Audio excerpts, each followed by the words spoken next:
আসেন বিষয়টা আগে বিজ্ঞান দিয়ে বোঝার চেষ্টা করি। শক্তির একটা সূত্র আছে, শক্তি বোঝেন তো, এই যে বিদ্যুৎ, এটা একটা শক্তি। তো পৃথিবীতে এরকম অনেক শক্তি আছে।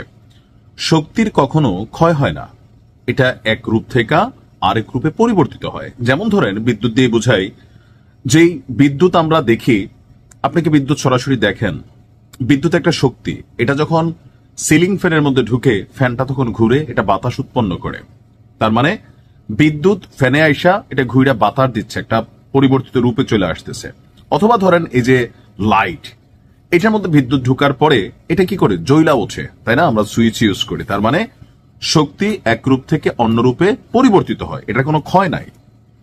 নিউটনের তৃতীয় সূত্র, যেটা যারা বিজ্ঞান নিয়ে পড়াশোনা করছেন ব্যাকগ্রাউন্ডে তারা জানেন, যদি কোনো কেন্দ্রে, মানে কোনো একটা নির্দিষ্ট কেন্দ্রে থাকে না, কেন্দ্র মানে সেন্টার, অতিরিক্ত শক্তি সঞ্চয় হয়, তাহলে তারা একে অন্যের সাথে লড়াই করা শুরু করে, কারণ কাম নাই। এখন এই কথাগুলো কেন বললাম, যে শেখ হাসিনার প্ল্যান বি সফল হচ্ছে কেন? আওয়ামী লীগ একটা শক্তি, এখন এটা হিডেন শক্তি হিসেবে আছে। সারা বাংলাদেশে বিএনপির যে মনোনয়ন ইস্যুকে কেন্দ্র করে ক্ষোভ, তারপর হচ্ছে যে পছন্দের নেতারা মনোনয়ন পান নাই, তো একটা শক্তি আরেকটা শক্তির বিরুদ্ধে লড়াই করছে। এখন পর্যন্ত লড়াইটা দলের সিদ্ধান্তের অপেক্ষায় আছে। সারা বাংলাদেশের বিভিন্ন জায়গায় মারামারি হচ্ছে, মানে শক্তি প্রদর্শনের খেলা চলছে। এখন এই যে এখন যে শক্তিটা, ধরেন বিএনপি তো একটা শক্তি ছিল, এখন এটা একটা হচ্ছে মনোনয়ন প্রাপ্ত, মনোনয়ন অপ্রাপ্ত, দুইটা শক্তিতে পরিণত হয়ে গেছে। এখন মনোনয়ন প্রাপ্ত যে শক্তিটা, এটা অপেক্ষাকৃত ভারী, আবার যেটা মনোনয়ন পায় নাই তারাও অনেক জায়গায় ভারী। এখন এই দুই শক্তির খেলায় আরেকটা শক্তির তাদের সাপোর্টিং দরকার হয়, সেটা হচ্ছে আওয়ামী লীগ, যুবলীগ, ছাত্রলীগ। অতীতে আওয়ামী লীগ যখন সেন্টারের মধ্যে ছিল, তখন অতিরিক্ত শক্তি হিসাবে এখানে হাইব্রিড, নন হাইব্রিড, বা ধরেন এক একজন এক এক রূপে, জামাত থেকে শুরু করে অনেকেই এখানে কানেক্টেড হয়ে গেছিলেন। পরবর্তী সময়ে শক্তিগুলো আবার বিচ্ছিন্ন হয়েছে। বাইচা থাকা অবশিষ্ট যে আওয়ামী লীগের শক্তি, এইটা আসলে এখন রাজনৈতিক দলগুলোর কাছে খুবই গুরুত্বপূর্ণ, যার কারণে শেখ হাসিনার নির্দেশে হোক অথবা প্ল্যান বি হিসাবে হোক, এই শক্তিগুলো এখন আবার মূল যে শক্তি বিএনপি বা জামাত ইসলাম তাদের মধ্যে ঢুকে যাচ্ছে।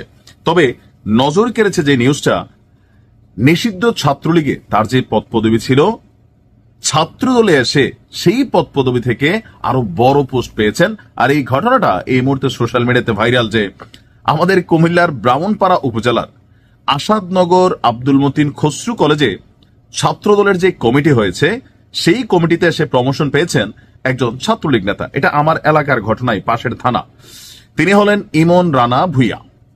এর আগে ইমন ছিল ব্রাহ্মণপাড়া উপজেলা মালাপাড়া ইউনিয়ন ছাত্রলীগের সহসম্পাদক। এখন এই পদগুলা কি খুব বেশি গুরুত্বপূর্ণ ছিল? না।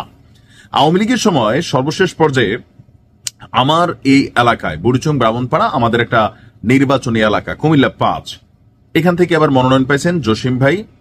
আর অতীতে এই জায়গা থেকে আওয়ামী লীগের সময় 41 জন প্রার্থী, এমপি প্রার্থী কিন্তু এখান থেকে দাঁড়াইছিল। কতজন? 41 জন। আপনি ভাবতে পারেন, সবাই এমপি হইতে চাইছে, যে যেমনে পারছে টেকনিক্যালি।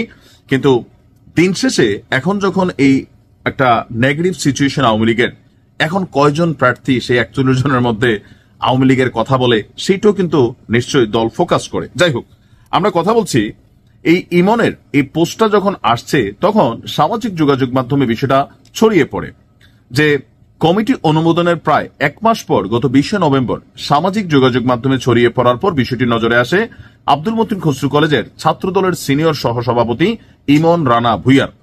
তাৎক্ষণিকভাবে প্রতিক্রিয়া তারা বলেন যে তারা এই বিষয়টি অবগত নয়, তারা সাধারণ ছাত্র বলে দাবি করেন। কিন্তু এই ইমন ভুইয়ার ব্যাকগ্রাউন্ডে যেটা দেখা গেছে, ব্রাহ্মণপাড়া উপজেলা মালাপাড়া ইউনিয়ন ছাত্রলীগের সহসম্পাদক পদে ছিলেন। এছাড়াও কমিটির সহসভাপতি করা হয়েছে জুবায়ের ভুইয়াকে, তিনিও নাকি মালাপাড়া ইউনিয়ন ছাত্রলীগের কমিটির সদস্য ছিলেন। এই দৃশ্যপটটা আসলে এক জায়গা না, তবে যার বিরুদ্ধে অভিযোগ, তো তিনি তার পোস্টে বলছেন যে আমি কোনো রাজনীতির মধ্যে জড়িত না, আমার জীবনেও কোনো দলের কাজ করিনি, আমার বংশও রাজনীতি করে না, কে বা কারা আমার নাম ছাত্র দলের কমিটিতে দিয়েছে তাও আমি জানি না, আর আমি তার তীব্র নিন্দা জানাচ্ছি, আমি এই কমিটি থেকে অব্যাহত চাই। আর এটা হচ্ছে কে বলছে, এই বক্তব্যটা হচ্ছে ছাত্রদলের সিনিয়র যুগ্ম সাধারণ সম্পাদক যাকে করা হয়েছে সৌরভ ভুইয়া। আর ইমন রানার বক্তব্য হচ্ছে যে তার বক্তব্য এ বিষয়ে আমি কিছুই জানি না, আমার নাম এর আগেও ছাত্রলীগের কমিটিতে দিয়েছিল, এটাও আমি গতকালকে দেখেছি, আমি কোনো রাজনীতির সাথে জড়িত না। অর্থাৎ বিষয়টা হয়ে গেছে যার বিয়া তার খবর নাই, পাড়াপড়শির ঘুম নাই। এখন কমিটি করতে গেলে অনেকগুলা ক্রাইটেরিয়া আছে, আপনাকে ফিল আপ করতে হবে, একটা কমিটির পূর্ণাঙ্গ একটা মেম্বার লিস্ট আপনার লাগবে। এখন সেখানে কি মন গড়া দিয়ে দিচ্ছে নাকি বিষয়গুলা প্রকাশের পর এরকম হচ্ছে? তবে আমরা যতদূর জানি, জামাত ইসলাম যখন রাজনৈতিকভাবে নিষিদ্ধ হয়ে গেল, তাদের কর্মীরা বিভিন্ন দলের সাথে, বিশেষ করে আওয়ামী লীগ, ছাত্রলীগ, যুবলীগের মধ্যে তারা টেকনিক্যালি ঢুকে গেছে, ভালো ভালো পদ পদবিতে তারা বসে গেছে। একটা পর্যায়ে এসে যখন আন্দোলন হইল, তখন তারা ভেতর থেকে তাদের মতো করে রিয়েকশন দিছে, আর এজ এ ইফেক্ট 5ই আগস্ট। এখন আওয়ামী লীগও কোথাও না কোথাও তাদের প্ল্যান বি হিসাবে তারাও কিন্তু এতটুকু বুঝতে পারছে যে আগামী অন্তত 5 বছর বিএনপির এক টার্ম বা জামাতের এক টার্ম যারাই ক্ষমতায় থাকবেন তারাই নির্ধারণ করবে আওয়ামী লীগ কিভাবে ফিরে আসবে।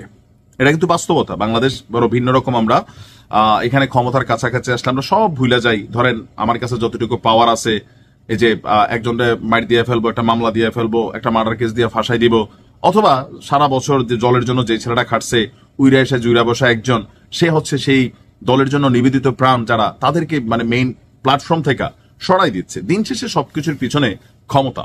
রাজনীতি মানে কৌশলের খেলা, রাজনীতি মানে কুটচালের খেলা, রাজনীতি মানে জনগণের জন্য ছিল, কিন্তু এখন অনেক জায়গায় বিষয়গুলা ডিফারেন্ট হয়েছে। তবে এই ক্ষেত্রে আওয়ামী লীগও তাদের রাজনৈতিক শক্তিকে টিকিয়ে রাখার জন্য বা মাঠ পর্যায়ে, শুধুমাত্র এটা কুমিল্লা 5-এর দৃশ্যপট না, সারা বাংলাদেশে এটা এখন কমন, মনোনয়ন ইস্যুকে কেন্দ্র করে লোকালি দল ভারী করার জন্য অনেক আওয়ামী লীগ, যুবলীগ, ছাত্রলীগ কিন্তু কমিটিগুলোতে ঢুকছে।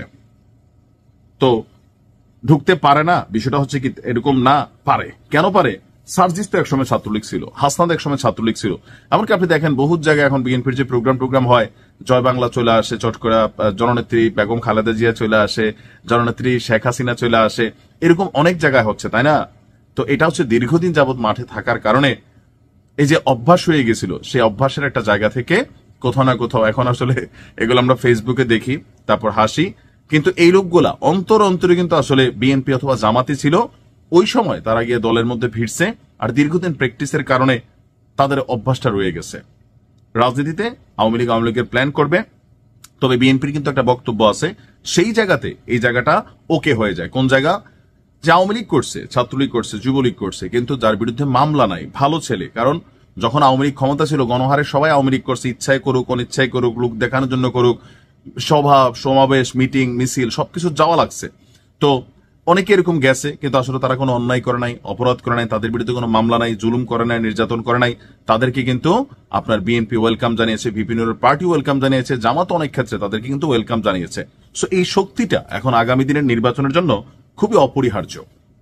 ভালো থাকুন, আসসালামু আলাইকুম।